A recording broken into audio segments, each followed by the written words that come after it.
Hi, welcome back to Kavya vlogs. ఈ వీడియోలో చాలా హెల్దీ ఇంకా టేస్టీగా ఉండే సామలు కొబ్బరన్నం ఎలా చేయాలో చూద్దాం.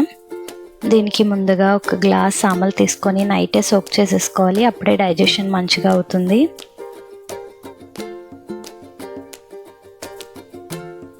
1 గ్లాస్ సామలకి నేను ఒక ఫుల్ కొబ్బరిని తీసుకున్నాను. అది మిక్సీ జార్లో వేసుకొని మెత్తగా బ్లెండ్ చేసుకోవాలి వాటర్ వేసుకుంటూ. ఇలా వేసుకున్న దాన్ని స్ట్రెయిన్ చేసుకోవాలి. అలా 3 to 4 టైమ్స్ చేసుకోవడం వల్ల మిల్క్ మొత్తం వచ్చేస్తాయి. 3 మీడియం సైజ్ ఆనియన్స్ తీసుకొని ఇట్లా హాఫ్ మూన్ షేప్లో కట్ చేసుకోవాలి. గ్రీన్ చిల్లీస్ మన కారాన్ని బట్టి ఎక్స్ట్రా కూడా తీసుకోవచ్చు. నేనైతే 7 to 8 తీసుకున్నాను. ఇంకా కుక్కర్లో ఒక స్పూన్ ఆయిల్ ఇంకా ఒక స్పూన్ గీ వేసుకొని అందులో క్యాష్యూస్ ఆప్షనల్, కావాలంటే వేసుకోవచ్చు. ఇవి కొంచెం రోస్ట్ అయ్యాక దీంట్లోకి ఇక్కడ చూపించిన మసాలా స్పైసెస్ అన్నీ యాడ్ చేసుకోవాలి.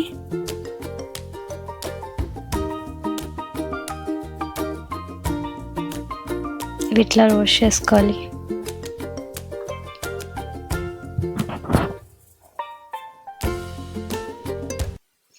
ఇవి బాగా రోస్ట్ అయ్యాక దీంట్లోకి ఆనియన్స్ చిల్లీస్ వేసుకొని ఇవి కూడా బాగా రోస్ట్ చేసుకోవాలి.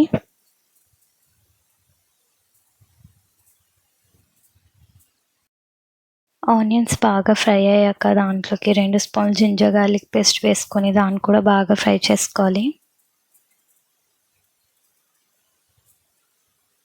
ఇలా పచ్చివాసన పోయాక 1 కప్పు పుదీనా 1 కప్పు కొత్తిమీర వేసుకొని కొంచెం ఫ్రై చేసుకోవాలి.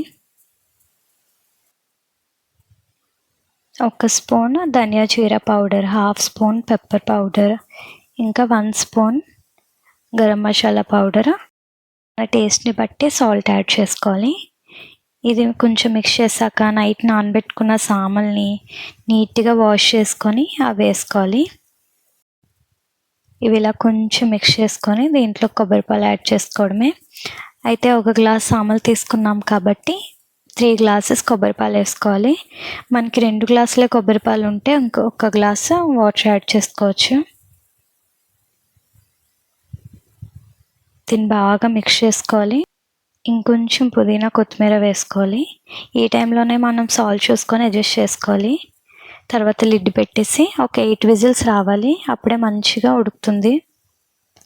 చూసారా, చాలా టేస్టీగా ఉంది. వెయిట్ లాస్ అవ్వాలనుకున్న వాళ్ళు పక్కా ట్రై చేయండి, చాలా బాగుంటుంది. Thank you for watching.